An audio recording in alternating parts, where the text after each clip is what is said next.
एक लड़की से, और तू वीडियो पूछेंगे तो जरूर इमाम हुसैन, पूछेंगे तो जरूर मौला कायनात के गुलामों, हमारी शादियां, हमारी बच्चियां आप देखते नहीं, सरों पे दुपट्टे रखना अब मुश्किल हो गया।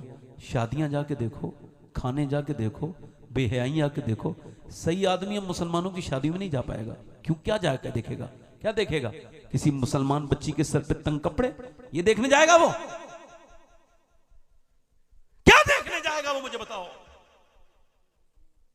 इधर के नारे उधर के नारे, ये बातें वो बातें, ये मेरा पीर वो उसका पीर, ये इसका और ये दुनिया भर की चीजें करने वालों, ये बताओ क्या तुमने शरीयत का दामन पकड़ा है कि नहीं पकड़ा?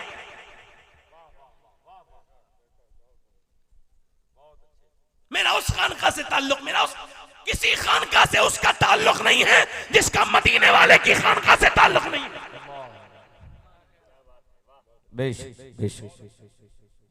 अगर कोई खानका का पीर भी शरीयत से दूर है तो उसका अपने बुजुर्गों से कोई ताल्लुक नहीं।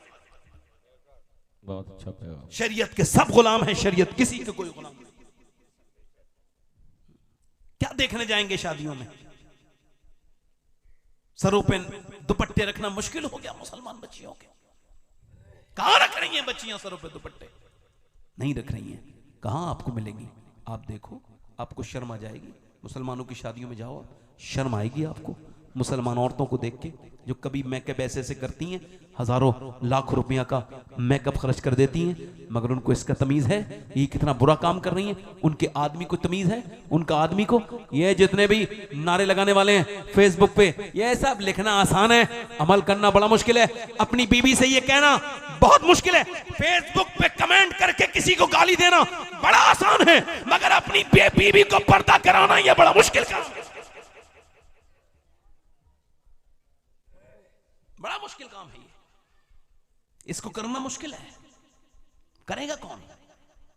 शादियां हमारी ऐसी हैं। हमारी बेटियों को देखो, हमारी बहनों को देखो। मैं सबको नहीं कह रहा हूं, मगर मैं आज अक्सरियत इसी पे है, इंस्टाग्राम पे है, फेसबुक पे है। इधर नाचते हुए देखो, उधर नाचते हुए देखो, और देखो फिर उसके बाद इनके मिजाजों को देखो। मगर मेरे भाई, एक हमारे यहाँ शादी हुई है, एक मौला अली की भी बारात गई है। जरा जोर से तो बोलो सुभान अल्लाह। यार ये ऐसी बारात है, नबियों के बाद ऐसी कोई जोड़ी है ही नहीं जैसी अली और फातिमा की जोड़ी है। ऐसी शादी हुई है, अबू बकर सिद्दीक बराती है। जल्दी बोलो यार, जल्दी बोलो। सुभान अल्लाह, सुभान अल्लाह। बराती है बोलो।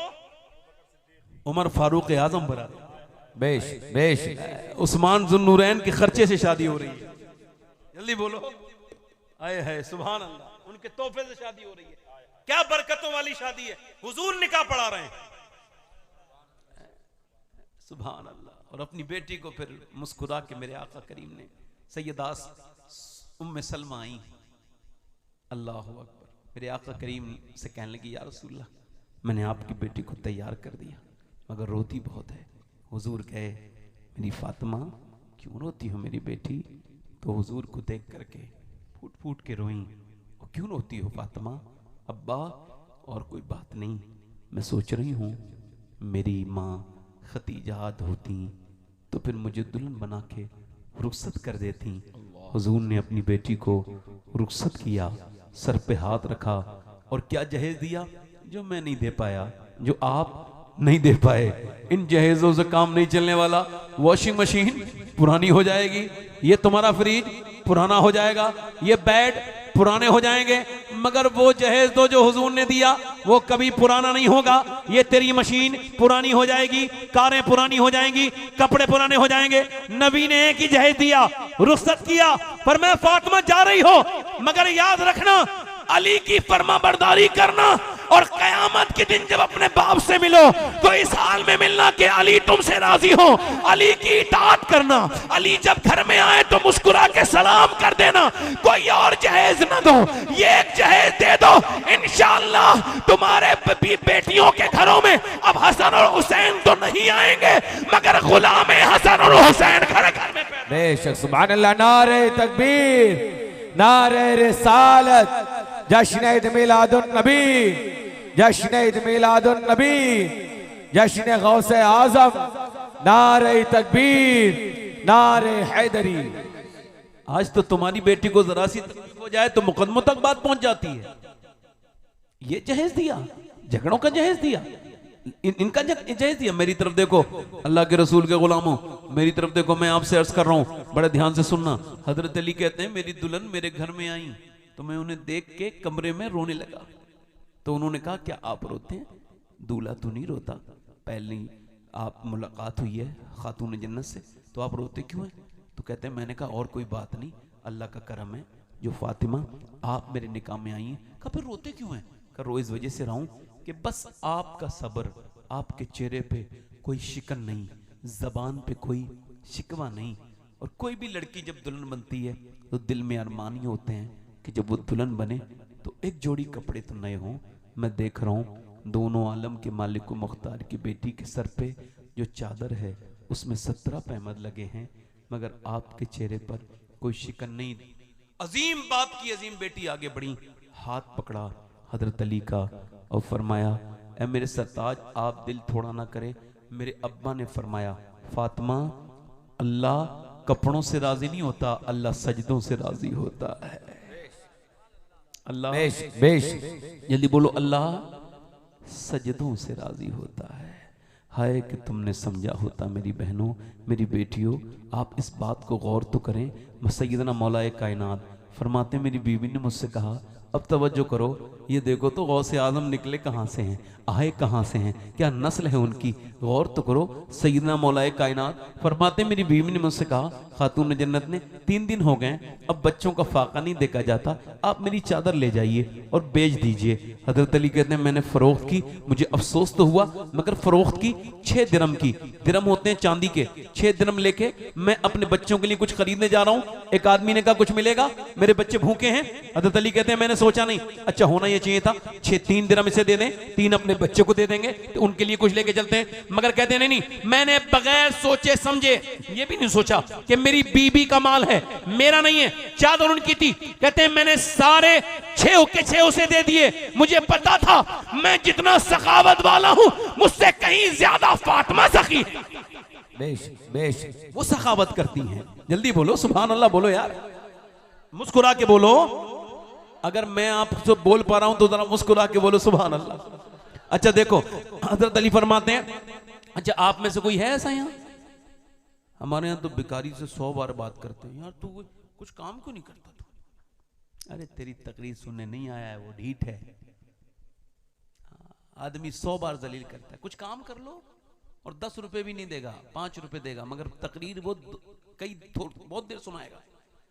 हाँ सुनो, गौसुल आजम फरमाते हैं कि जब तुम अल्लाह के नाम पे देना शुरू करो ना तो उसे भी दो जो लायक है, उसे भी दो जो लायक नहीं है, ताकि अल्लाह तुम्हें वो भी दे जिसके तुम लायक हो और वो भी अदा करे जिसके तुम लायक नहीं हो। बेश देते रहो।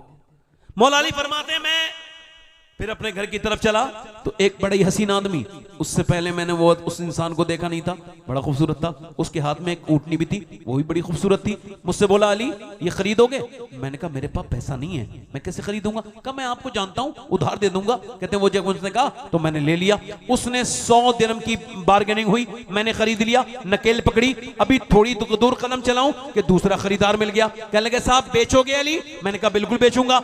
160 पर बात डन हुई, मैंने 100 पहले वाले मुसाफिर को दे दिए और 60 अपने पास लिए, चांदी के सिक्के। हुजूर की बेटी के पास गए कुछ लेने के बाद तो हुजूर की बेटी ने कहा मेरे चादर इतनी तो महंगी नहीं बिकेगी, ये कहां से पैसे आए? मैं अभी पूरी बात बता रहा था, ऐसा हुआ वैसा हुआ। इतनी देर में मेरे सरकार तशरीफ लेकर के आए और फरमाया गया अली तुझे पता है वो पहला बेचने वाला कौन था और दूसरा खरीदार कौन था? या रसूल अल्लाह आप जाने और आपका रब बेहतर जाने, अली नहीं जानता। फरमाया पहला बेचने वाला जिब्राइल था, ऊंटनी वो थी जिस पे बैठ के मेरी फातिमा जन्नत को जाएगी, और खरीदने वाला मीकाईल था। और ऐ मेरे अली तूने अल्लाह के नाम पे 6 दिए, अल्लाह का वादा 1 के बदले 10 अता करेगा, अल्लाह ने तुझे फौरन 60 अता कर दिए। इसका मतलब यह है कि जब तुम अल्लाह के नाम पे खर्च करोगे तो अल्लाह तुमको उतना अता करेगा जितना तुमने कभी सोचा भी नहीं होगा। सैयदना इमाम हुसैन के पास एक भिखारी आया और उसने आपसे कुछ मांगा, आपने उससे कहा शाम को आना, अभी हमारा माल रास्ते में है। शाम को वो आया, सब जगह मांग के सोचा चलो हुसैन से भी देख लेता हूं क्या देंगे। कहते हैं इमाम ने कहा मैं तुम्हारा इंतजार कर रहा था। इमाम हुसैन ने फरमाया ये जो ऊंट खड़ा है इस पर 25,000 दीनार सोने के लदे हैं। कितने दीनार? 25,000। ये सब तेरे हैं, ये ऊंटनी भी तेरी है दोनों। कहता है मैं सोचने लगा या अल्लाह ये क्या मामला है, मेरी आंखें खुली रह गई। किसी ने हुसैन से पूछा ए हुसैन इतना क्यों देते हैं? तो कहते हैं मेरी माँ फातिमा की वजह से। मेरी माँ ने कहा था ए मेरे हुसैन कोई भिखारी तेरे दरवाजे पे आए और भीख मांगे और फिर कहीं और भी जाके मांगे तो फिर तूने क्या दिया? भिखारी को एक बार में इतना दे दे कि भिखारी भिखारी ना रहे बल्कि बादशाह बन जाए। बेशक बेशक, सुभान अल्लाह, सुभान अल्लाह। दिल लगा के बोलो, मुस्कुरा के बोलो। अब तो मेरी बहनों का ख्याल है अपने मिजाज से, और ये मैं आखिरी बात कर रहा हूं अपनी तकरीर की, बड़े गौर से सुने आप। आखिरी बात है, देखो कोई पीर साहब मां से बड़ा नहीं हो सकता। जल्दी बोलो। ना कोई कुतुब सहाबी के बराबर। सही जी। सहाबी की अजमतें शानें इतनी बड़ी हैं, न कोई कुतुब उनके बराबर, न कोई पीर उसके बराबर, न कोई अब्दाल उनके बराबर, न कोई गैर सहाबी उनके बराबर। नहीं हो सकता ना। मगर मशीयत यह है कि एक सहाबी हैं, उनकी रूह निकलने से पहले कलमा पढ़ने का मसला हो रहा है। ये मशीयत के लिए समझा रहे हैं बात कि आप इसको समझ जाएं और माँ बाप का मकाम आपके समझ में, इधर देखो, माँ बाप का मकाम आपके समझ में आ जाए। थोड़ा ये पैर छोड़ के बैठो, थोड़ा सीधा बैठो। आप जरा दोनों हाथ उठा के बोलो या रसूल अल्लाह। बड़े ध्यान से सुनना, इसके बाद आप भी सुनिएगा असद भाई को, मैं भी सुनूंगा। अब मैं आपसे गुजारिश कर रहा हूं, बड़े ध्यान से मुझे बताओ कि अब जब वो सहाबी कलमा नहीं पढ़ पा रहे हैं तो हुजूर को खबर हुई है सरकार आए हैं। हालांकि हमारा अकीदा यह है नबी मुख्तार कुल हैं, जिसको जो चाहें अता कर दें। मगर जबकि हुजूर ने उसको देखा कि वो कलमा नहीं पढ़ पा रहा है, सरकार ने उसको देखा, अरे उसने देखा हुजूर ने कलमा पढ़ाना चाहा, फिर भी वो नहीं पढ़ पाया। हुजूर ने फरमाया इसकी मां को बुलाओ। किसको बुलाओ? ये गैब है मेरे सरकार का। क्या है कि बंदे का मसला किस मामले से अटका हुआ है, ये तो अल्लाह जानता था। सुभान अल्लाह, सुभान अल्लाह। या फिर वो सहाबी जानता था। फरमाया मां को बुलाओ। मां गई। क्या तुम इससे नाराज हो? क्या तुम इससे? अब देखो हुजूर समझ गए कि मां नाराज है तो अल्लाह भी। जल्दी बोलो यार, जल्दी बोलो, फिर देर ना हो जाए कभी। मां नाराज है तो अच्छा, मां नाराज क्यों है, मेरा टॉपिक ये है बताने का। मैंने ये रिवायती इस वजह से बयान किया मैं ये समझ आ सकूं कि मां का मकाम, मां नाराज क्यों है। आज का कुछ मौलवी ऐसे निकल गए हैं, वो मां की, अरे बीबी का भी तो एक मकाम, बीबी का मैं बता रहा हूं मकाम। लो सुनो, जाहिलो, अपने बाप से बाप नहीं कहते, उससे बात नहीं करते, उससे अलग हो गए, वो तड़पता है। और बीबी के बाप से अब्बा, अबे तेरा अपना अब्बा मौजूद है तो दूसरे के अब्बा को क्यों अपना अब्बा बना रहा है? जाहिल। अपनी मां से कभी बात नहीं करेगा, और बीबी के डर से सास से अम्मी जान, और वो भी अम्मी बन गई डायन। उसने ये नहीं सोचा कि मैंने इसके बेटे को छीना है, मेरे बेटे भी छीन जाएंगे। कोई आम मसला नहीं है। कितनी औरतें, कितनी माएं रोती हैं, कितनी परेशान है, अल्लाह जानता है। ट्रेन चल गया है, बीवियों का भी तो मकाम है। तो सुनो बीवी का मकाम। हुजूर ने ये कह के खत्म नहीं कर दिया कि चलो ठीक है नाराज हो तो माफ कर दो, नहीं। फरमाया ये बताओ क्यों नाराज हो। अल्लाह भाई, तुम्हारी नाराजगी है क्यों? क्या गाली दी है? नहीं, मफहूम ये चल रहा है हुजूर की हदीस का। क्या हुजूर ये पूछ रहे हैं उससे क्या बात है, यानी तुम्हें कुछ उल्टा सीधा कहा? नहीं। गाली दी? नहीं। धक्का दिया? नहीं। क्या बात है या रसूल अल्लाह, ये अपनी बीबी को मुझ पर तरजीह देता है। अरे जोर से बोलो, जरा बोलो। अपनी बीबी को मुझसे ज्यादा इज्जत, अब चाहे कितने ही बड़े दर्जे का हो, उसका दर्जा यहीं पे आके खत्म। हुजूर ने फरमाया उसे सियाबी को दफन करने के बाद कि सुनो गिरो अंसार और मुहाजिरीन, जो अपनी बीबी को अपनी मां पर फौकियत देगा उसके आमाल अल्लाह कबूल ना करेगा। अल्लाह अल्लाह अल्लाह। जरा समझो, मेरे कान खोलो, जरा इधर देखो।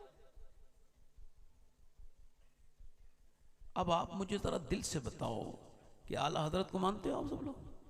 कितने लोग मानते हैं? जरा दोनों हाथ उठा दो। आला हजरत को जानते भी हो थोड़ा बहुत? मैं जानता हूं इतना जितना मेरी हैसियत है। आला हजरत को तो कौन जानेगा, वो तो हुजूर का मोजज़ा है। और मोजज़ा अक्ल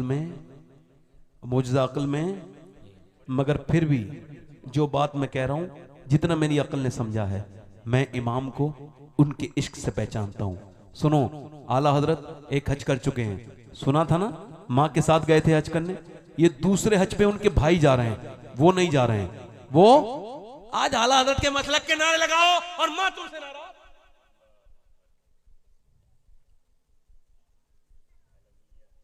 आज नारा लगाओ, नारे तकबीर, नारे रिसालत।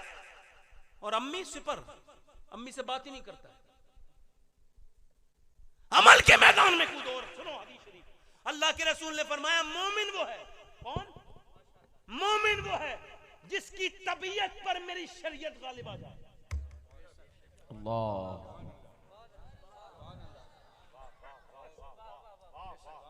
जिसकी तबीयत पर मेरी शरीयत गालिब आ जाए। और आला हजरत वही है। जल्दी बोलो। देखो तबीयत यही है, तवज्जो करो, तबीयत यही है कि आला हजरत फाजिल बरेलवी, देखो ये उस वक्त ट्रेन नहीं चलती थी, ना लखनऊ से बरेली, ना बरेली से लखनऊ, ना बरेली से झांसी।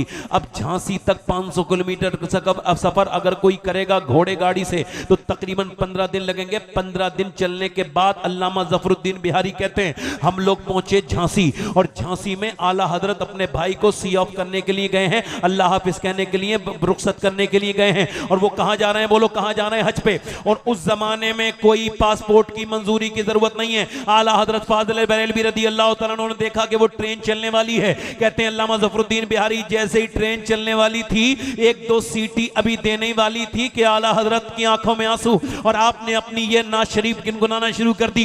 गुजरे जिस राह से वो सैयदे वाला होकर, रह गई सारी जमी अंबरे सारा होकर, और चमने तैबा है वो बाग के मुर्गे सिदरा, बरसो चहके हैं जहां बुलबुले शैदा होकर। हाय बाए बाए महरूमी किस्मत कि मैं फिर अब की बरस रह गया हम रहे जब्बारे मदीना होकर। अन है ये उम्मीद रजा को तेरी रहमत से चाहा, ना हो जिंदानी दोज़ख तेरा बंदा होकर। फिर आपने ये शेर कहा और बहुत रोए, ले रजा सब चले मदीने को, मैं ना जाऊं, अरे खुदा ना करे। फिर बोले भाई मैं भी चलूंगा मदीना, तो कहा चलो बैठो ट्रेन में भाई, चलो चलते हैं। कहा नहीं नहीं ऐसे नहीं जाऊंगा। दीवानो, इसको मोहब्बत के आशिक की पहचान सुनो। मेरे इमाम ने यह नहीं कहा कि ये आधा सफर तो हो गया ना, बैलगाड़ी वाला सफर तो खत्म हो गया, ट्रेन में बैठ के बंबई जाता हूं, बंबई से पानी का जहाज में बैठूंगा। नहीं नहीं, बल्कि मेरे इमाम ने फरमाया ओ मेरे भाई मोहम्मद रजा, मैं नहीं जाऊंगा तेरे साथ, हाँ तुझे मक्का में मिलूंगा,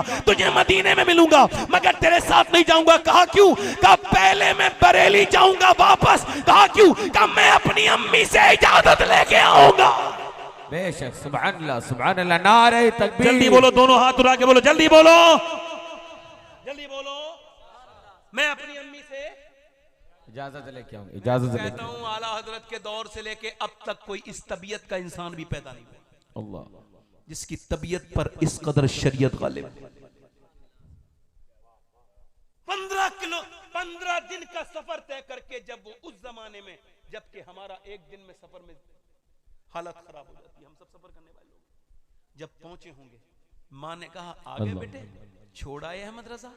आला हजरत का सुनो, फरमाते हम तीनों भाई सारे पैसे अपनी अम्मी के कदमों में रखते थे, और बाद में अपनी अम्मी से कहते थे अम्मी खर्चे के लिए कुछ दे दो ताकि हमारी अम्मी की इज्जत बनी रहे, तकरीम बनी रहे, ताज़ीम। आला फरमाते हैं माँ ने कहा कि बेटे अहमद रजा आ गए छोड़ के, अम्मी मगर मैं भी जाना चाहता हूँ हज पे। तो बेटे वहीं से चले जाते, यहाँ क्यों आए? अम्मा आपसे बगैर इजाजत के थोड़ी जाऊंगा। हाय हाय, माँ की आंखों में आंसू आ गए। मेरे लाडले, मेरे अहमद रजा जरा मेरे करीब तो आ। बेटे की पेशानी को चूमा। मेरे बेटे तू खत लिख देता। अम्मा क्या पता खत आ पाता नहीं।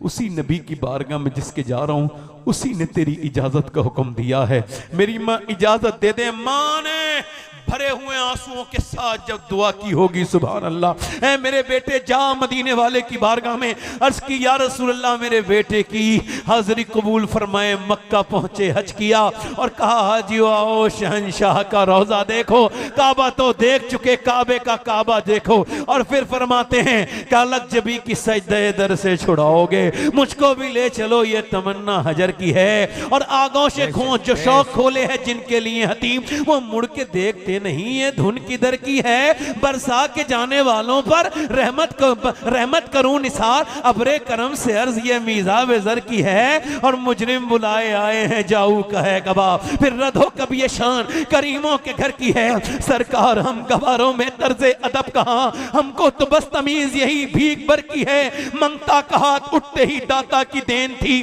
दूरी कबूल अर्ज में बस हाथ भर की है। मुजरिम भी आसी भी है, चहीते ये तैबा है जाहिदो, मक्का नहीं कि जहां खैर व शर की है। लब्बाहें आंखें बंद हैं, फैली हैं झोलियां, कितने मजे की भीख तेरे पाक दर की है। मांगेंगे मांगे जाएंगे, बू मांगी पाएंगे, सरकार में ना लाह ना हाजत अगर की है।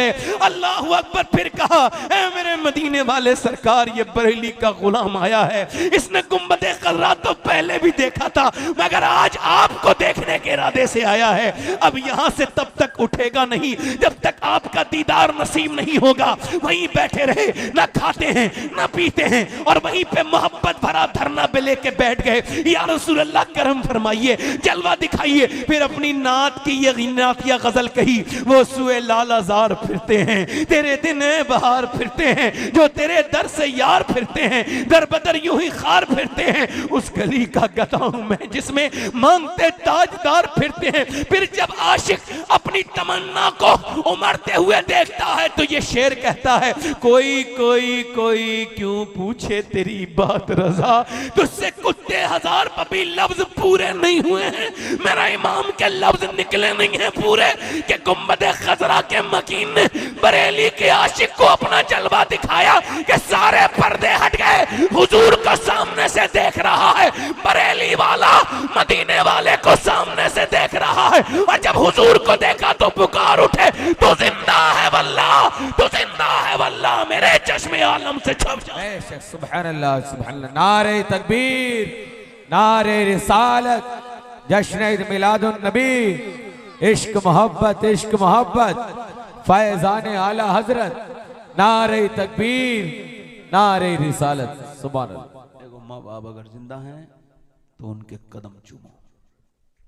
सुनो, हुजूर ने फरमाया इसे मैं आग लगाऊंगा। किसको? सिहाबी को। अल्लाह, आग में जलाऊंगा। माँ ने कहा क्यों? कि तू नाराज जो है। कहा हुजूर ना, मेरे बेटे को माफ करती हूँ। क्या करती हूँ बोलो जल्दी। आए आए, अभी माफ का लफ्ज पूरा नहीं हुआ है कि सिहाबी ने कलमा पढ़ा। मतलब साफ, माँ राजी तो अल्लाह राजी। माँ बाप देखो, माँ रहती कितने दिनों तक है, बुजुर्गी में तो आती है, उसकी कदर हम नहीं कर पाते। देखो माँ मर जाए तो फिर रोने से फायदा इतना नहीं, जीते जी माँ की कदर करो। माँ है तो घर खूबसूरत है, ऐसे मरो कि तुम्हारा रब तुमसे राजी हो जाए। आला हजरत ने क्या सिखाया हमें? माँ का अदब, माँ का एहतराम, माँ से मोहब्बत। अब आखिरी बात आपसे यही है मेरे दोस्तों, मैंने आपसे कहा था ये तकरीर अगर करने वाले की आखिरी हो सकती है तो सुनने वालों में से कोई आखिरी तकरीर ज़रूर सुन रहा होगा। बस एक खातून है, बड़ा हुस्न का पैकर है, इतनी उसको हुस्न अता किया गया है, जो देखता है देखता रह जाता है, पलट के देखता है, खूबसूरत है, हुस्न की मलका है। बिगड़ गई, कोई ऐसा नवाब नहीं था जो उसके यहाँ आके पैसा खर्च नहीं किया, बड़ा घर बनाया, बड़ी सी एक दरवाज़ा है, उसमें बैठ जाती है और अपने गाहक को तय करती है, दिन में तय करती है और उसको टाइम बता देती है। उसके बाद एक नेक आदमी गुजर के जा रहा था, उसने भी उस लड़की पे नज़र पड़ी, तो चूंकि वो हसीन इतनी थी कि वो भी उस फितने से बच ना सका, अल्लाह का वली था मगर फिर भी उससे बच ना सका। मशीयत ये थी कि 1 महीने तक दुआ की, या अल्लाह उस औरत से बचा ले, मगर दिल से ख्याल उसका गया नहीं। उसके बाद फिर क्या हुआ आपको खबर है, वो सब कुछ बेच के गया। कहा मुझे बता कौन सी दिन आना है, तेरे बगैर सुकून नहीं। उसने कहा ठीक है, फला रात में आ जाना। आंखों से शुरू होता है जिना। हजरत मुजद्दिद फिसानी फरमाते हैं जिना की शुरुआत आंखों से होती है। दिल पसंद करता है, आंखें देखती हैं और शर्मगाह इस फेलेबद को कर जाती है। वो आदमी गया और जब उसके पास मुकर्रर वक्त पे पहुंचा, वो बेहतरीन इत्र में नहाई हुई, अच्छा कपड़े पहने हुए दुल्हन बनी बैठी है।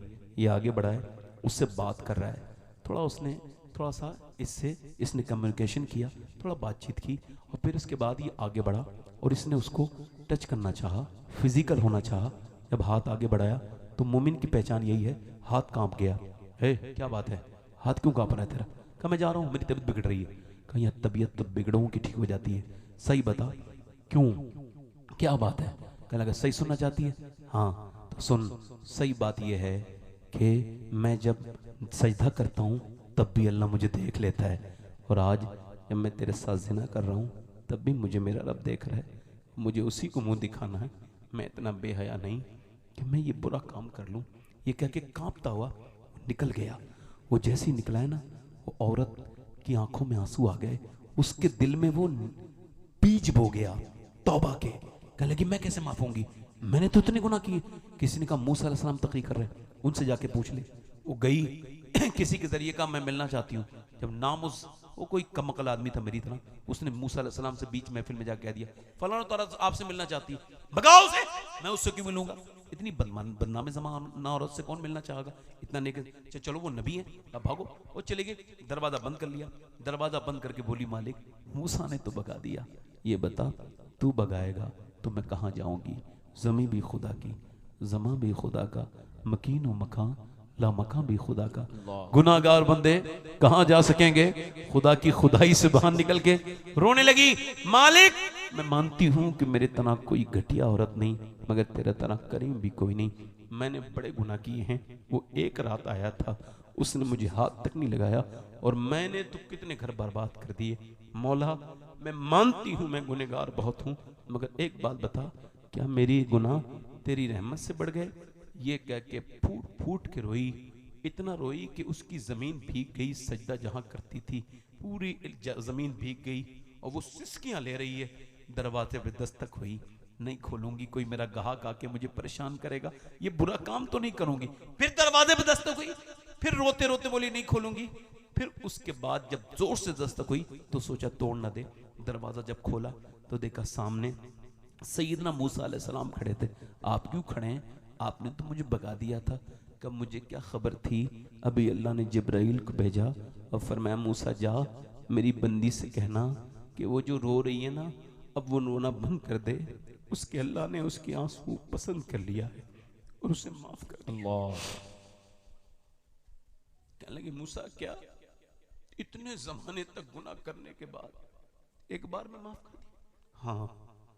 वो फरमाता है बस इतना रो ले मेरे बंदे, चाहे कितनी गुनाह की हूं, सच्चा इतना रो ले सच्ची तौबा के बाद कि तेरी आंख का आंसू ढल के मक्खी के सर के बराबर गाल तक आ जाए, मैं तेरे सारे गुनाह माफ कर दूंगा। एक बार उससे कहे, उसी की तरफ पलटना है। जैसे मेरे दादा परदादा मेरे बाप वो बड़े पैदा नहीं हुए थे, बच्चे ही हुए थे। जैसे मैं पैदा हुआ, बड़े हुए, फिर उनके बच्चे हुए, यानी मैं आया, फिर वो कमजोर हो गए, हाथ पैर उनके वो काम नहीं करते थे। मगर जितनी नाशुक्री इस दौर में है, इतनी भी जमाने में कभी नाशुक्री नहीं थी। हर इंसान आज परेशान है। लोगों को ऐसा लगता है कि दौलत कमाने से खुशियां आएंगी, मगर दौलतमंद अपनी दौलतों को देख के ऐसे ही रो रहे हैं जैसे मोर जब नाचता है तो बाद में अपने पाँव को देख के रोता है। मगर क्यों? क्योंकि उसने दौलत तो कमाई मगर उसका शुक्र अदा नहीं किया। इसी वजह से दौलत सुकून नहीं देती, गरीब हो अगर शुक्र अदा करने वाला होता है अल्लाह उसे बड़ा ही सुकून अता करता है।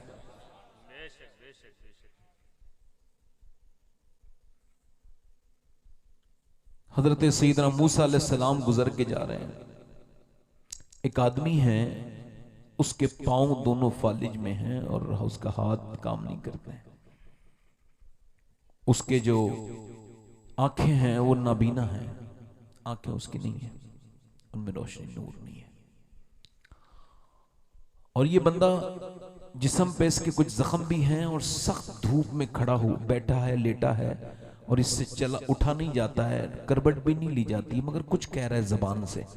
हजरत मूसा ने कहा देखो तो ये क्या पानी मांग रहा है, खाना मांग रहा है, मजबूर है। कान करीब लगाए तो हैरत की इंतहा न रही, जब उसके कान करीब किए तो वो कहता था या अल्लाह तेरा शुक्र है, या अल्लाह तेरा शुक्र है, या अल्लाह तेरा शुक्र है, या अल्लाह तेरा शुक्र है।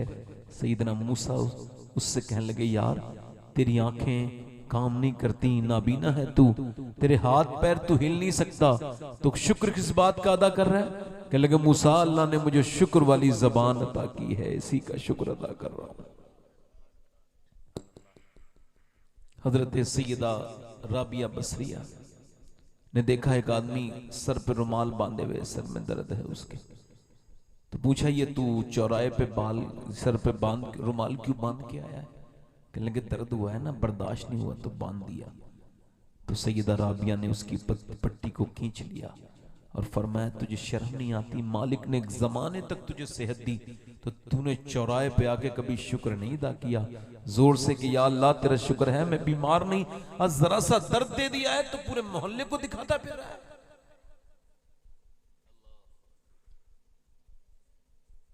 आप अपनी नेमतों पे गौर तो करें। हजरत सादी शिराजी हाफिज शिराजी कहते हैं मैं शिराज में चल रहा था रहमतुल्लाह अलैह, मेरे पैर के जूते पुराने हो गए थे, फिर चलते चलते टूट गए, तो फिर मैं जब चला तो गर्म जमीन थी तो मेरे पाँव में छाले पड़ गए रेत की वजह से, और फिर वो फूट गए और फिर मैं चलता था तो मेरी आह निकल जाती थी।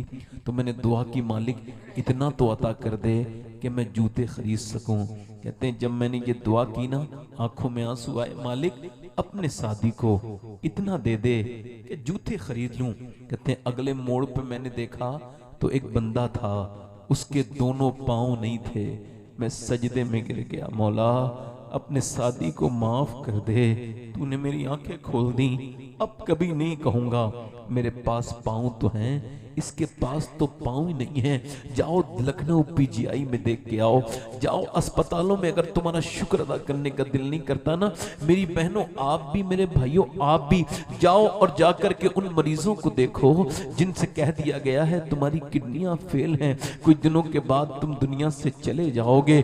अल्लाह अकबर। बाओ 22 साल के लड़कों की किडनियां फेल हैं, जाकर के कैंसर के मरीजों को देखो, जाकर के नाउम्मीद माओं को देखो, अपने बच्चों को चूमते और रोते देखो।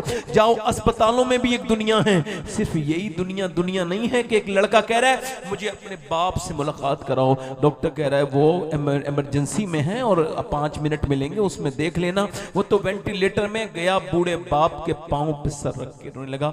उसने पूछा क्यों भाई टाइम हो गया बाहर निकलो, रोते क्यों हो? नहीं हटा, जब हटाया जबरदस्ती पूछा रोता क्यों है इतना? कह लगा जब तक मेरा बाप बात करता था मुझे इसकी बात सुनने का दिल नहीं करता था, इसकी बातें बुरी लगती थीं, आज जब ये खामोश हो गया तो इसकी आवाज मुझे याद आती है। अल्लाह अकबर। रो के कहता है काश मेरा बाप मेरे इन बदनसीब आंसुओं को देख लेता। मैं कहता हूं मेरे दोस्तों मेरे भाइयों, अगर तुम बगैर दवाइयों के जी रहे हो तो शुक्र अदा करो। मेरे दोस्तों अपनी जिंदगी में शुक्र अदा करो। एक बंदे की सांस लेने में दिक्कत हुई है, मालदार आदमी है, उसको अस्पताल में भर्ती कराया गया, 90,000 का बिल आया, 1.5 दिन ऑक्सीजन लगा, तो वह बिल देख के रोने लगा। डॉक्टर ने कहा भाई साहब बड़े मियाँ पैसे ज्यादा लगते हैं तो कुछ कम कर दें। कहा नहीं, अल्लाह ने इतना नवाजा है कि तेरा अस्पताल खड़े खड़े खरीद सकता हूँ। कहा तो फिर रोते क्यों हो? कहा छोड़ो ना। कहा बताओ ना। तो फूट फूट के रोया।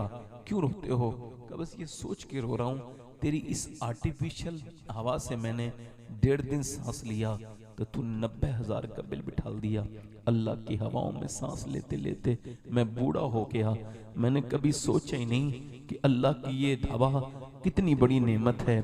और मेरे दोस्त, मेरे भाई, कभी अपने रब का शुक्र भी अदा कर। नेमतें बहुत हैं तेरे पास, अपनी जिंदगी बदलनी है तो किसी मियाँ के तावीज़ से तेरी जिंदगी नहीं बदलेगी। मेरे भाई ये बात याद रख ले।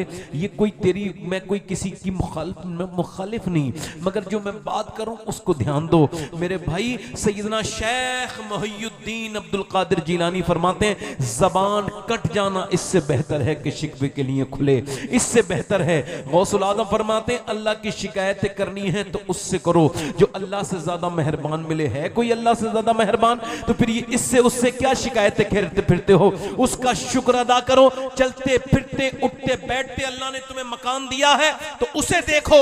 जो उस किराए पे रहता है तब शुक्र अदा करो। और अगर अल्लाह ने तुमको किराए का मकान दिया है तो तुम जाओ और जाकर के फुटपाथ पे सोने वाले अल्लाह के बंदों को देखो और शुक्र अदा करो। और शुक्र अदा करने का बेहतरीन तरीका इमाम गजाली ने लिखा है कि औरत अपने आदमी से कहे कि हमारे घर का सारा काम चल रहा है, हमारे घर में सारा काम हो रहा है, खाना भी हो रहा है और हमारे कपड़े भी आ रहे हैं, सारे खर्च जो है वो पूरे हो रहे हैं। तो आदमी कहे ये मैं नहीं कर रहा हूं, ये मेरे अल्लाह का करम है, उसका शुक्र है, वो मुझे नवाज रहा है। तो बीवी कहे हाँ ये अल्लाह का शुक्र है। आप ऐसा 1 महीने करके देखो अपने घरों में, न किसी मियाँ की जरूरत पड़ेगी, न किसी तावीज की जरूरत पड़ेगी। घर में इतनी खुशियां अल्लाह अता करेगा कि आपसे संभाली नहीं जाएंगी, क्योंकि ये अल्लाह का वादा है। वो फरमाता है लाइन शकर तुम लाज़ीदन्नकुम, तुम शुक्र करो मैं नेमतें बढ़ाता चला। सुभान अल्लाह। नारे तकबीर, नारे रिसालत, जिक्र गौसे आजम। आज के बाद माशाअल्लाह, वाह।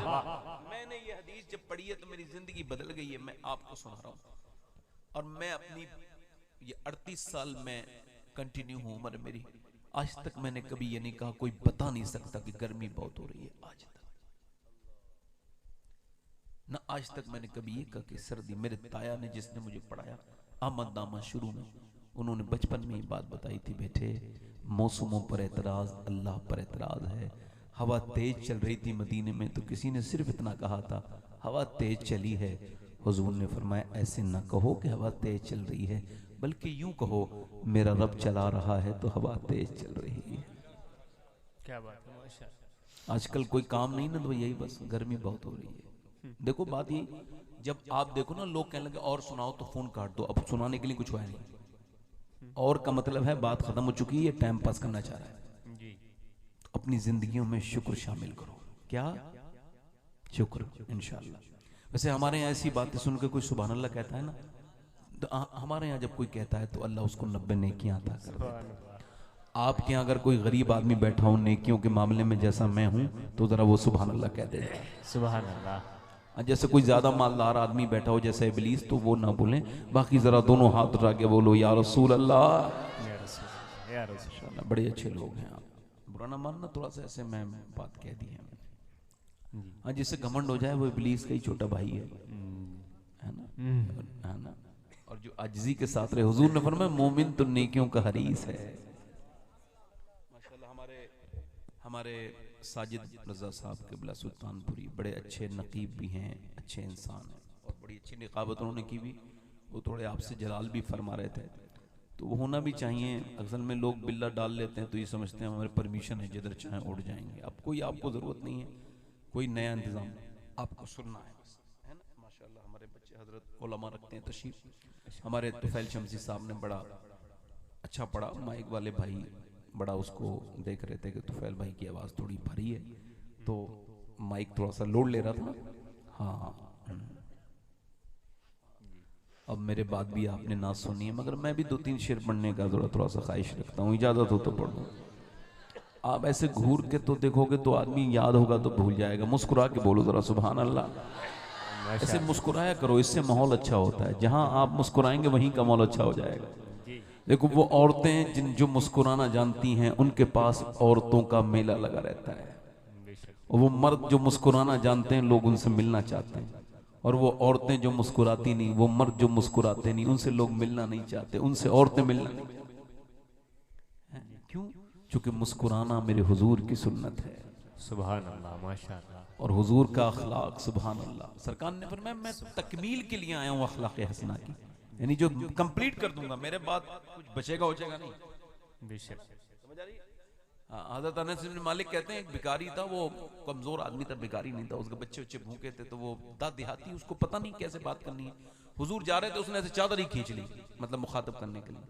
कहते चादर जोर से खींची कि हुजूर की गर्दन में सुर्ख निशान हो गए। अच्छा, हम लोग जो पलट के देखते तो गुस्से में देखते ना, मगर मेरे सरकार है ना, मैं निसार तेरे कलाम मिली यूं तो किसको ज़बान। सुभान अल्लाह। फरमाते हैं हुजूर ऐसे पलटे और पलट के कहते हैं बताओ भाई क्या बात है, क्या मसला है। मुस्कुराए हुजूर, सुभान अल्लाह। जब मुस्कुराए तो वो भी देहाती तक आसाम, मेरे बच्चे भूखे हैं, मैंने सुना है आप भूखों को खाना खिला देते हैं। आपने फरमाया ठीक है, ये दोनों पहाड़ों के बीच में जितने भी मवेशी हैं सारे तेरे हैं, जा ले जा। मेरे करीम से अगर कतरा किसी ने मांगा, हाय हाय हाय हाय, वाह वाह वाह वाह, सुभान अल्लाह सुभान अल्लाह। यूं मुस्कुराए, क्या बात। सीरत अपने अंदर पैदा करें, मुस्कुराया करें। शेर पढ़ता हूँ माशाअल्लाह। हमारे कमेटी वाले लोग जब तक सलाम नहीं हो जाए बेचारे परेशान रहते हैं, इनके लिए दुआ करो अल्लाह ताला इनको कयामत की परेशानी से हम सबको बचाए। जी माशाअल्लाह। हल्का सा इसका इको, हल्का सा और आवाज थोड़ा सा इसका टेबल बढ़ाए। ऐसा बान भी से कहना जो मदीने को तू जाए,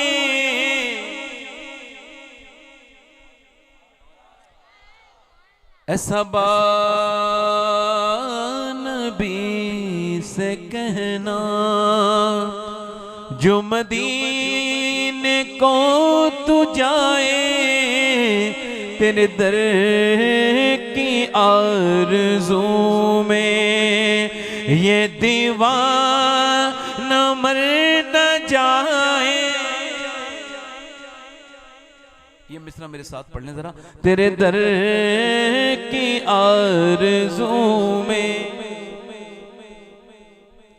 ये दीवाना मर न जाए, ऐसा बान भी से कहना। और तेरे गम में काश सरवर मेरी जिंदगी ये गुजरे, तेरे गम में काश सरवर मेरी जिंदगी ये गुजरे, और मुझे मौत भी जो आए तेरे शहर ही में आए। बेशक बेशक, सुभान अल्लाह। नारे तकबीर, नारे रिसालत, जश्न ईद मिलादुन नबी, जश्न सरकार गौसे आजम, नारे तकबीर, नारे रिसालत। जब मेरे साथ जरा ये शेर तो पढ़ लो, ये पूरा मजमा आवाज आएगी तभी अगले शेर पढ़ूंगा, वरना फिर इसमें शेर बहुत है, मैं यहीं पे तकरीर शुरू कर दूंगा। मेरे साथ पढ़ें।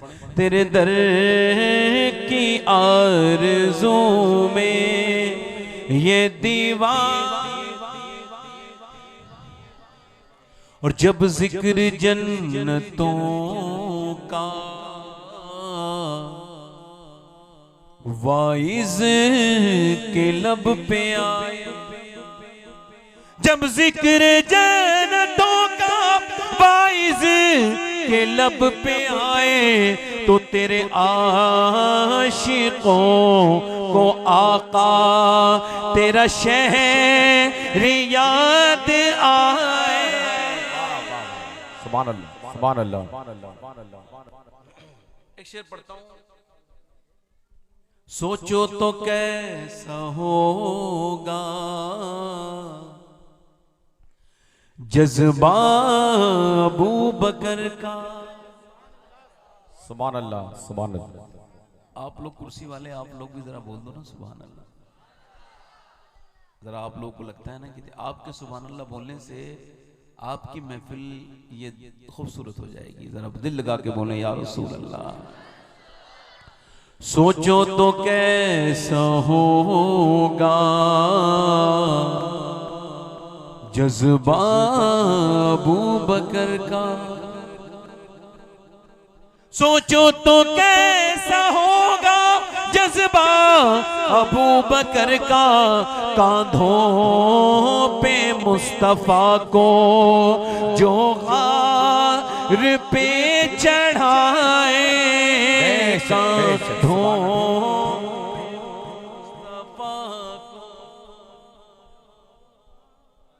मेरे साथ वो एक मिसरा आप पढ़ लें। तेरे दर की आरज़ू में, मैं तो 2-3 शेर पढ़ रहा हूँ, आप असद इकबाल को ऐसे नहीं सुनेंगे जैसे आप सुन पा रहे हैं, ऐसे वो सुनाएंगे नहीं आपको। मेरे साथ पढ़ लें। तेरे दर की ये दीवाना मर न जाए। अब एक शेर सुने। सरकार की नजर का ये हाल है उमर का, सरकार की नजर का ये हाल है उमर का, वो जिधर जिधर से गुजरे शैतान भाग जाए, बेशक जिधर से गुजरे शैतान, और जिसे मुस्तफा दुआ दे आबे दहन लगा दे। सुभान अल्लाह, सुभान। जिसे मुस्तफा दुआ दे आबे दहन लगा दे, फिर शेर वो खुदा का खैबर उखाड़ आ। बेशक बेशक, सुभान अल्लाह। नारे तकबीर, नारे रिसालत, जश्न ईद मिलादुन नबी, नारे हैदरी। और एक शेर पढ़ता हूँ अपनी बहनों की नजर। वो हमारी बहनें जो नमाज पढ़ने के लिए बेचारी टाइम नहीं निकाल पाती ना, वो थोड़ा सा काम ज्यादा रहता है। सुबह वो नाश्ते में नाश्ता बनाना होता है, फिर दोपहर को खाना है, फिर शाम का खाना है, फिर बर्तन भी धोने, कपड़े भी धोने, और 10-15 मिनट गीबत कभी करनी है, तो वक्त नहीं निकाल पाती। इस वजह से उन मेरी बहनों की नज़र है, मैं उन्हीं कह रहा हूँ, वो बुरा ना माने जिन्हें ऐसा करती हूँ, बाकी दूसरी कोई बुरा ना माने। मेरी बहन, उनकी नज़र है ये शेर। अल्लाह करे तो मेरी बहनों के समझ में आ जाए। शेर ये कितना अच्छा है ये आप फैसला करेंगे, मैं नहीं करूँगा। आप इसको सुन के बताइए। आप वारिस पाक की बारगाह के करीब रहते हैं, इस वजह से ये शेर आपको अच्छे से सुनना चाहिए, बाकी मर्जी आपकी है। मेरे साथ पढ़े। तेरे दर की आरज़ू में ये दीवार मर न जाए, और बेटी वो मुस्तफा की कितनी अजीम तर है। बेशक बेशक, बेटी वो मुस्तफा की कितनी अजीम तर है, जो इशाम में सर झुकाए और फज्र में उठा। बेशक बेशक, सुभान अल्लाह, जिंदाबाद अल्लाह। बहुत अच्छा सुन रहे हो आप, इसी वजह से एक शेर और पढ़ देता हूँ बस, क्योंकि आप सुन अच्छा रहे हो। हिंदी हूं मैं मुसलमान, हम हिंदुस्तानी मुसलमान हैं कि नहीं? हिंदी हूं मैं मुसलमान, हिंदोस्ता वतन है। हिंदी हूं मैं मुसलमान, हिंदोस्ता वतन है, और ख्वाजा का हूं दीवाना, कोई हाथ तो लगाए। सुभान अल्लाह, सुभान अल्लाह, सुभान अल्लाह। ख्वाजा का हूं दीवाना। और खुदकुशी कुछ लोग कर रहे हैं, खुदकुशी ना, खुदकुशी वो करता है जिसको उम्मीद टूट जाए। कौन करता है भाई? अच्छा, जो लोग दुनिया वालों से उम्मीद रखते हैं तो टूटेगी या बाकी रहेगी? और जो अल्लाह से उम्मीद रखता है, अल्लाह उसकी उम्मीद कभी टूटने हैं। अब ये शेर पढ़ रहा हूं, अल्लाह करे कोई खुदकुशी न करे, अल्लाह करे, मगर ये शेर उस तक पहुंचा दो जिसको इस तरह के ख्याल आते हैं, अल्लाह ताला उसको अपनी ईमान में रख के शेर सुने। आखिरी शेर है, बस सुन के बताइए फिर मैं तकरीर शुरू कर रहा हूं। जब खुदकुशी के आगे सूरत नजर न आए, जब खुदकुशी के आगे सूरत नजर न आए, तो ये मशवरा है मेरा सजदे में सर झुकाए। बेशक, सुभान अल्लाह। और हर जिंदाबाद, आशिक़ जिंदाबाद। नबी से, इसमें शेर अभी कब 5 और थे मगर मैंने सारे खत्म कर दिए, चूंकि आप बड़े थके हुए लग रहे हो, इस वजह से आखिरी मक्ते के शेर पढ़ देता हूँ। इस वजह से कोई मेरे कलाम पे अपना मक्ता लगा के ना पढ़ दे। आखिरी शेर तो लगा के बोलो सुभान अल्लाह। हर आशिक़ नबी से कहता हूँ मैं शबाहत, हर आशिक़ नबी से कहता हूँ मैं शबाहत, जिसे देखनी हो जन्नत वो मदीना देख आ। अल्लाह, मदीना देखा है, वाह सुभान अल्लाह। बस इसका ईगो कम करें भाई, मेरी तकरीर यहाँ से शुरू कर रहा हूँ। ये गौसुल आजम की महफिल है। किसकी? गौसुल आजम। किसकी? गौसुल आजम। इधर देखो बेटा, नहीं बेटे, जो बच्चा टोपी लगा के नहीं आता है, इसका मतलब सादा सादा ये रहता है, इसके घर में हुजूर का जिक्र सुनने का माहौल नहीं है। अल्लाह। वरना हमारे घरों के बच्चे हमने देखे हैं, जब भी हुजूर की नात वो सुनेंगे या पढ़ेंगे तो सबसे पहले, अगर वो 5 साल के भी हैं, तो सर पे टोपी रखेंगे। सुभान अल्लाह, सुभान अल्लाह। आज आप इतने बैनर लगा लो, मैं ये मोहब्बत करता हूँ, ये करता हूँ, इससे क्या फर्क पड़ेगा मेरे भाई, जब तक तेरी जात पे हुजूर का रंग नहीं चढ़ेगा। आज तूने इधर पोस्टर लगाए, उधर पोस्टर लगाए, महमूद गजनबी अयाज, मोहम्मद बिन अयाज, तो पूरा नाम लेते थे, मोहम्मद बिन अयाज, मोहम्मद बिन अयाज, मोहम्मद बिन अयाज। सुने तो एक दिन उन्होंने हुजूर का नाम नहीं लिया, तो अयाज ने कहा हुजूर कोई गलती होगी गुलाम से? कहा नहीं नहीं, आज मेरा वजू नहीं था और मैं हुजूर का नाम बेवजू नहीं लेता हूँ। अल्लाह अल्लाह। आज अल्लाह के रसूल के नाम को आपने, जो भी आपकी मर्जी है कीजिए, वो हम आपसे कुछ नहीं कह सकते, मगर एक बात याद रखिए, हुजूर से मोहब्बत का इजहार करना चाहते हैं तो पोस्टर लगाना ज़रूरी नहीं, पोस्टर लगाना ज़रूरी नहीं, और मोहब्बत दिखाई नहीं जाती है। मोहब्बत इश्क और मुश्क छुपाए नहीं छुपता है। मोहब्बत अगर आप करोगे तो दुनिया जान जाएगी ये किसकी मोहब्बत करने वाला है। मेरे दोस्तों, मेरे भाइयों, ये भी जो आपने किया आपकी मर्जी है, मैं उस पर कोई टिप्पणी नहीं कर रहा हूं और ना किसको गलत कह रहा हूं, मगर अगर हुजूर से मोहब्बत की बात है कि मैं सरकार दो आलम से मोहब्बत करता हूं, तो ये क्या तरीका है? इधर नारे लगा लिए, उधर नारे लगा दिए। सबसे बेहतरीन तरीका यह था कि जब तू अपने घर में जाए, देखे शादी में यहां वहां तेरी बहन के सर पे दुपट्टा नहीं है, तो अपनी बहन को दुपट्टा दे और कह ले अपने सर पे रख। वो कहे क्यों? क्या मेरे नबी पाक का हुक्म है, मैं अपने नबी से मोहब्बत करता हूं, आई लव या रसूल अल्लाह। सुभान अल्लाह, सुभान अल्लाह। उस वक्त जब तेरा जहेज में तुझे जब बेचा जा रहा था, उस वक्त कहां थी तेरी मोहब्बत? तू जहेज भी तूने लिया, लंबी चौड़ी बारात भी लेके गया, उस वक्त कहां थी तेरी मोहब्बत? मेरे अजीज, उस वक्त हमारी मोहब्बतें कहां सो जाती हैं? जब गरीबों की लड़कियों के रिश्ते नहीं होते और अमीरों की लड़कियों की डोलियां सजती हैं। अल्लाह। जब तेरा रिश्ता हो रहा था तो तुझे कहना चाहिए था मैं बगैर शादी करूंगा, बगैर जहेज के।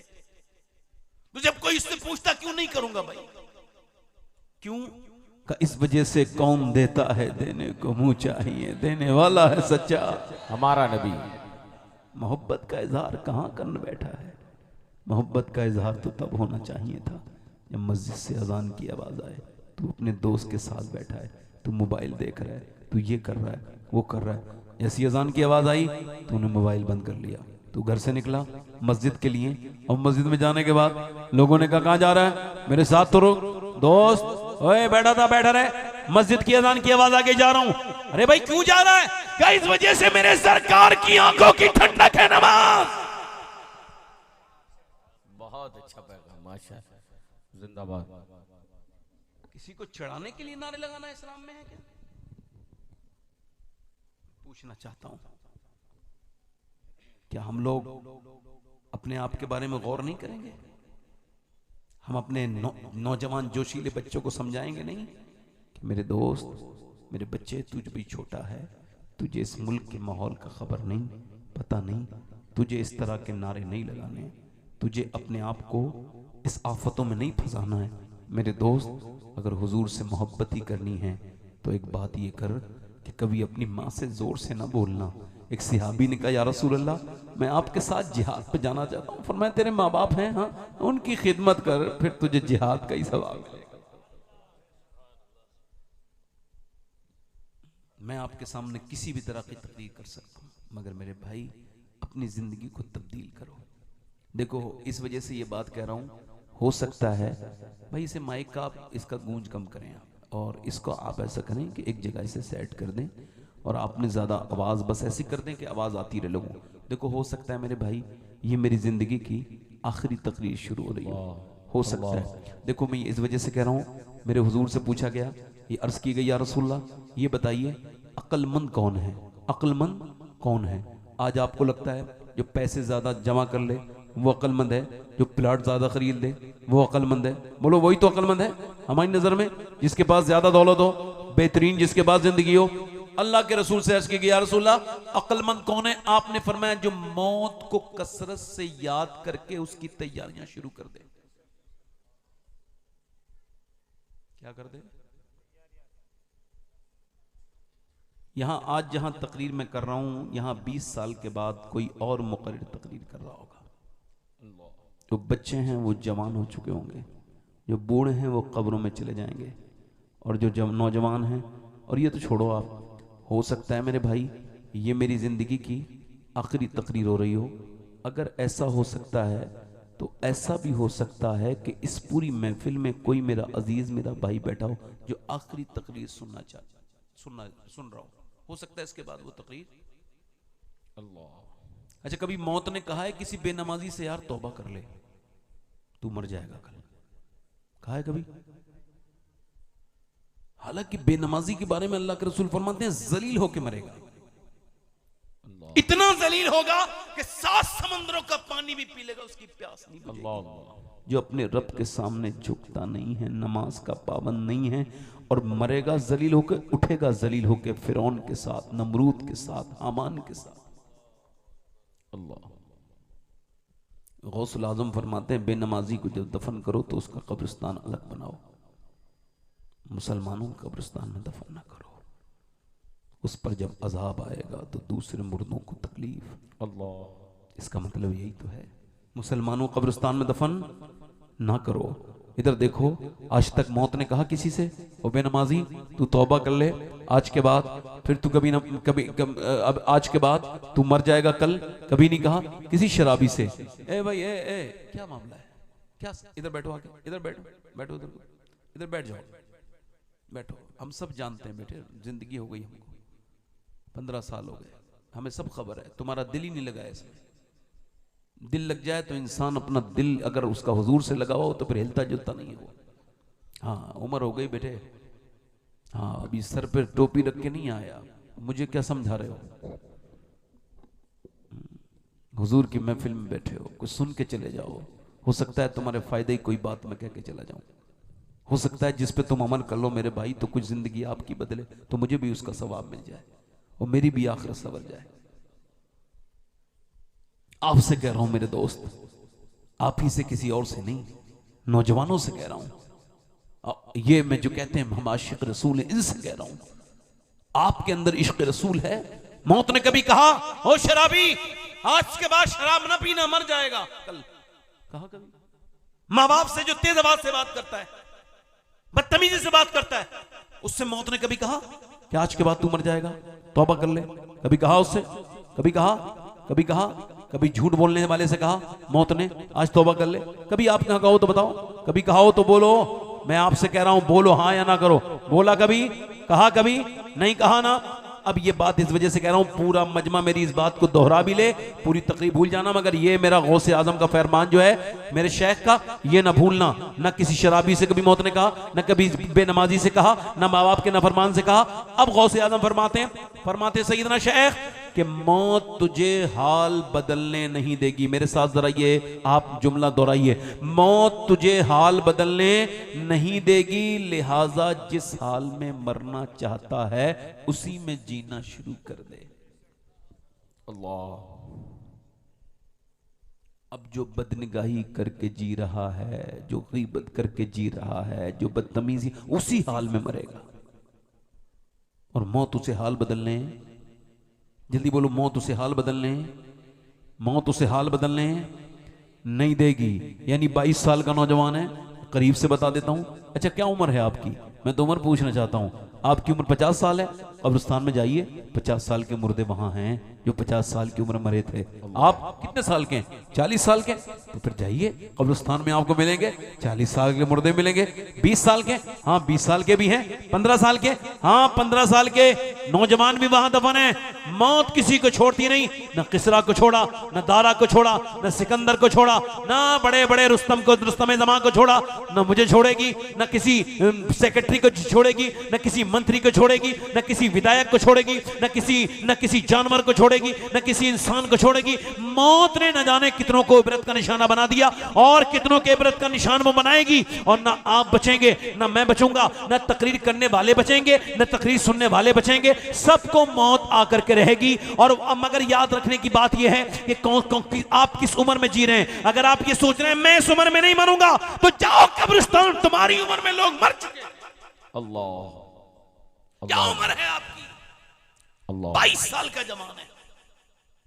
कोई फिल्म लगी है कोई 1.5 महीने पहले, आज से 2 महीने पहले तकरीबन, वो 2-2.5-3 महीने पहले एक फिल्म देखने थिएटर में गया है और थिएटर में फिल्म देख के बाहर निकल रहा है। उसने कानों में एयरबड्स लगाई है, वो एयर कंडीशन सिनेमा हॉल में फिल्म देख के आया है, बाहर निकला है, अपने एयरबड्स लगाई, बाइक चलाई, मुंह में गुटखा डाला, बाइक स्टार्ट की, चल दिया। वो क्या समझ रहा था? मैं घर जाऊंगा, फिर स्क्रॉल करूंगा, फिर जाकर के इंस्टाग्राम, फेसबुक ये स्क्रॉल करूंगा। मगर मेरे भाई ये वो कर ना सका। उसको मौत ने बुलेट चलाने के बाद इतनी भी मोहलत न दी कि वो रोक लेता। वहीं पे उसको साइलेंट अटैक आया और वो दिल का दौरा पड़ के गिर गया, मर गया। अस्पताल से गया, बड़ा नाजो नखरे, बड़े इत्र और बड़े वो लगाता था परफ्यूम, मगर आज उसके ऊपर मक्खी बिनक रही है, क्योंकि पोस्टमार्टम के हाउस के बाहर उसका 22 साल का वो जवान, जिसे किसी ने सोचा भी नहीं था ये मर जाएगा, इसे मौत आ जाएगी। मौत ने उसकी मोहलत नहीं दी कि वो कानों के गाने बंद कर देता या कोई तौबा करके मर जाता। नहीं, वहीं पे मर गया, ऐसे ही मरा। अपने वो पोस्टमार्टम हाउस गया, पोस्टमार्टम हाउस में जाकर के अब वो पहले क्या करते थे, वो छेनियों से काटते थे। अब वो छेनी से नहीं काटते, अब उनके पास ये है, अब उनके पास ये ग्लेंडर है, ग्लेंडर से ये सर में उन्होंने यहां से फाड़ते हैं और उसके बाद यहां से पूरा चीर देते हैं, यहां से पूरा खत्म कर देते हैं। उसके बाद फाड़ से कर से पूरा मर्द या औरत पहले बरहना उसके सामने पड़े होते हैं, बगैर कपड़ों के पोस्टमार्टम करने वाले के सामने पड़े होते हैं। वो उसको पूरा चीरता है, पूरा चीरने के बाद फाड़ता है, उसके अंदर से जो भी उसको चेक इन करना होता है, निकालना होता है, निकालता है। फिर मोटी मोटी सुई से और प्लास्टिक के डोरे से उसमें स्टिक लगाता है, उसमें लगाता है, वो उसके अंदर टांके लगाता है। अल्लाह के रसूल फरमाते हैं जब मुर्दे का हाथ पकड़ा जाता है तो वो कहता है आराम से जरा मेरा हाथ उठा, तेरे हाथ उठाने से बड़ी तकलीफ होती है। और फरमाते हैं मेरे आका करीम मेरे रहमत आलम जब लेके चलते हैं तो वो कहता है ओ मेरे जनाजे को लेके चलने वालों जरा कम हल्के पांव रखो, तुम्हारी पांव की धमक से मुझे तकलीफ होती है। हजरत सैयदना ईसा अलैहिस्सलाम सैयदा मरियम की कब्र पे गए हैं और जाके कहते हैं मेरी मां मरियम मरियम कौन है भाई? आपने सुना है अपने जमाने की औरतों की सरदारा है।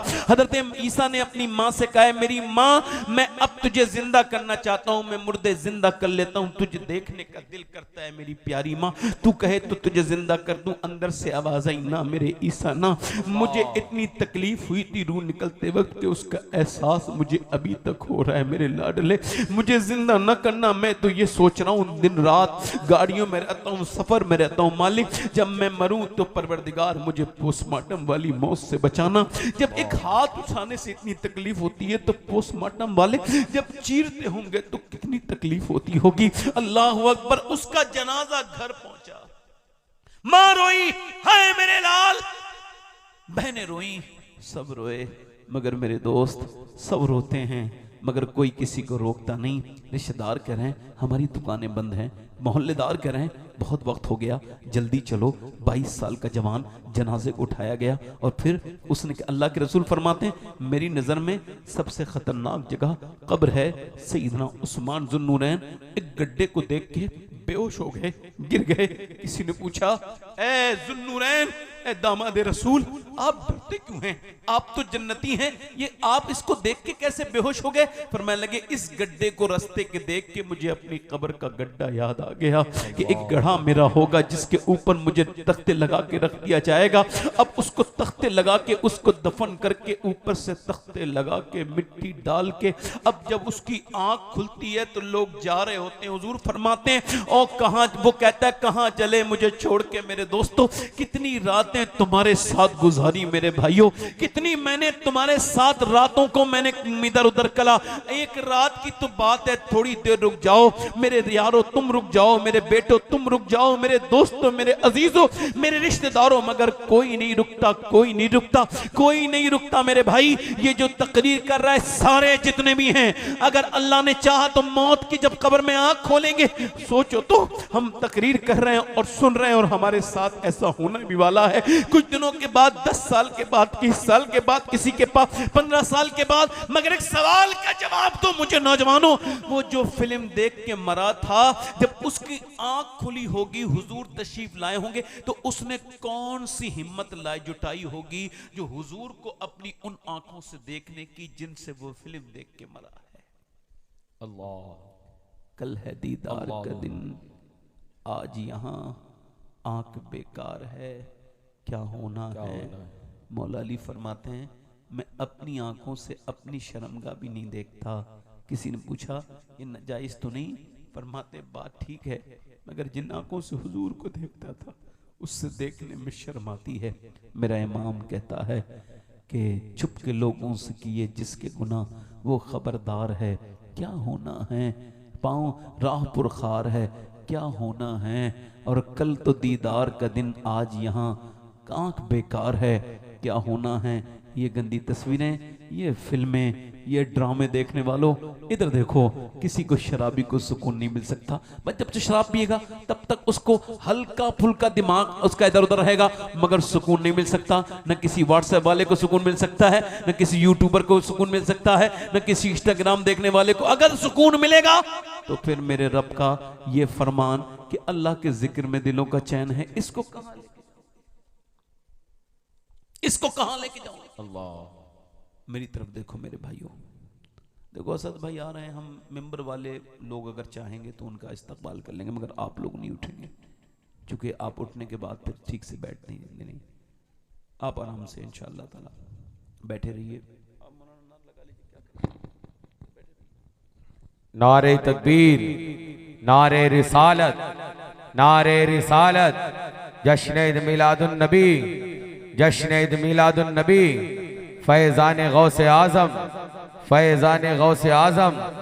इश्क मोहब्बत, इश्क मोहब्बत, इश्क मोहब्बत, इश्क मोहब्बत, प्यार मोहब्बत, प्यार मोहब्बत।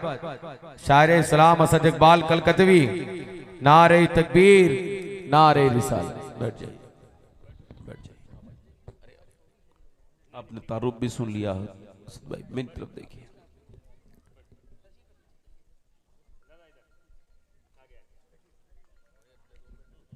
बैठ जाइए, बैठ जाइए। अल्हम्दुलिल्लाह, अल्लाह का शुक्र। असद भाई आ गए।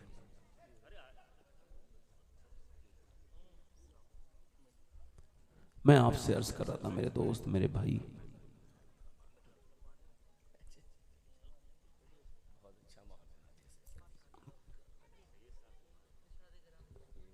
माशाअल्लाह असद भाई तशरीफ ले आए, मेरे फौरन बाद आपने उन्हें सुनना है, बस मुझे आपने थोड़ी देर सुन लेना है जितना मैंने बोलना है।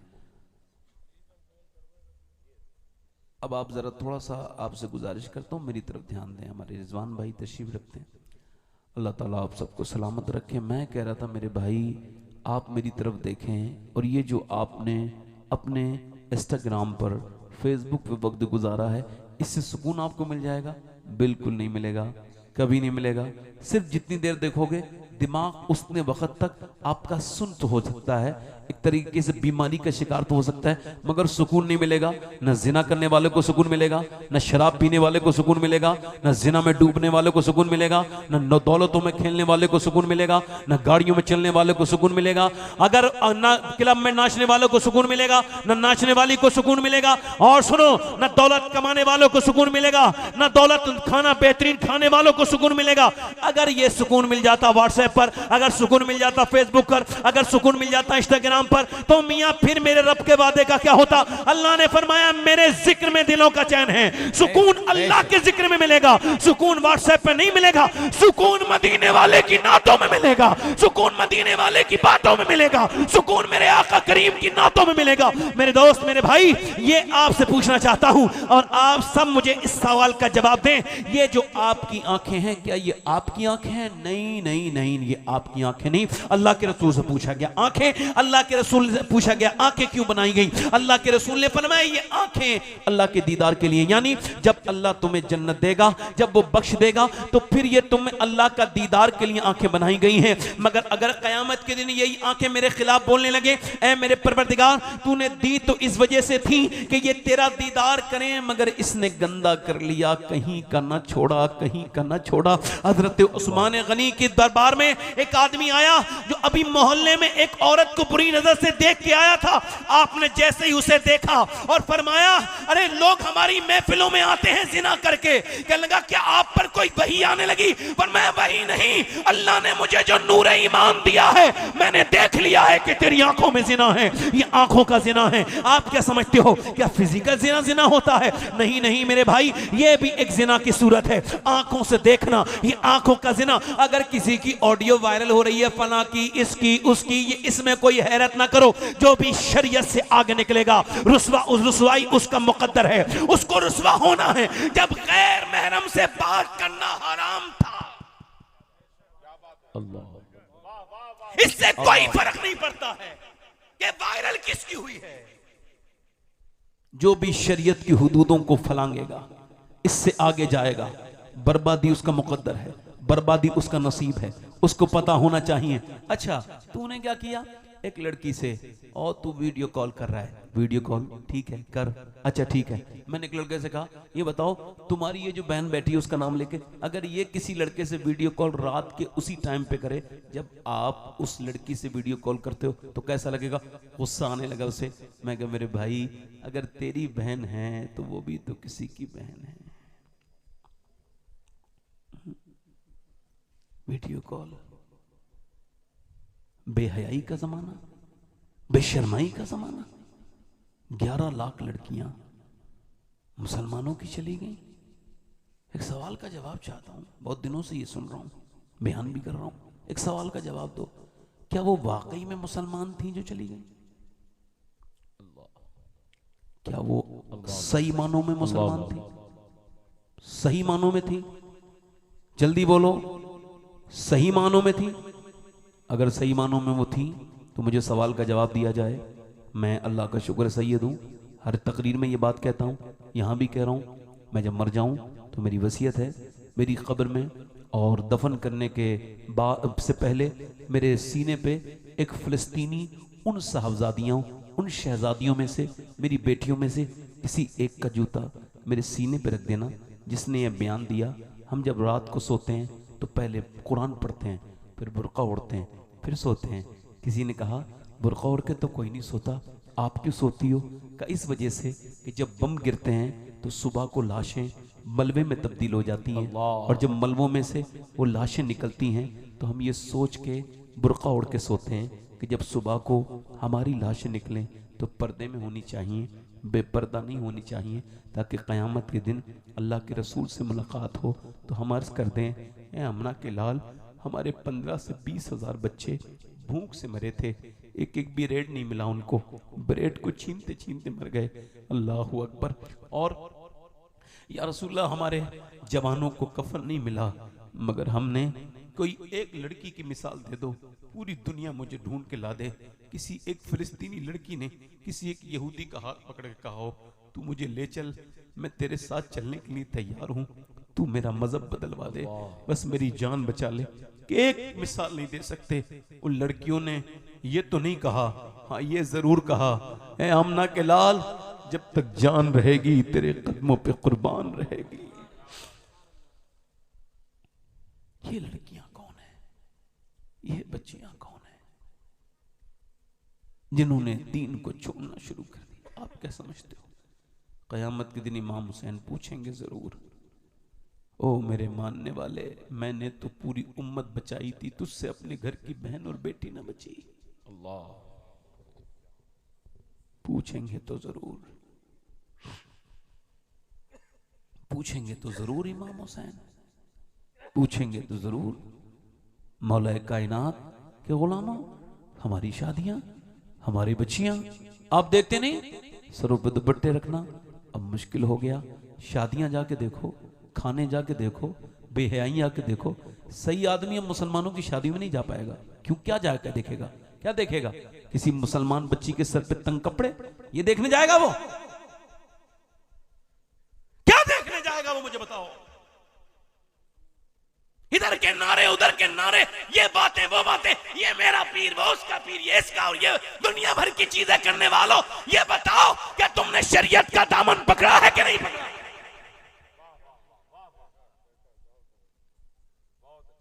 मेरा उस खानका से ताल्लुक, मेरा उस किसी खानका से उसका ताल्लुक नहीं है जिसका मदीने वाले की खानका से ताल्लुक नहीं है।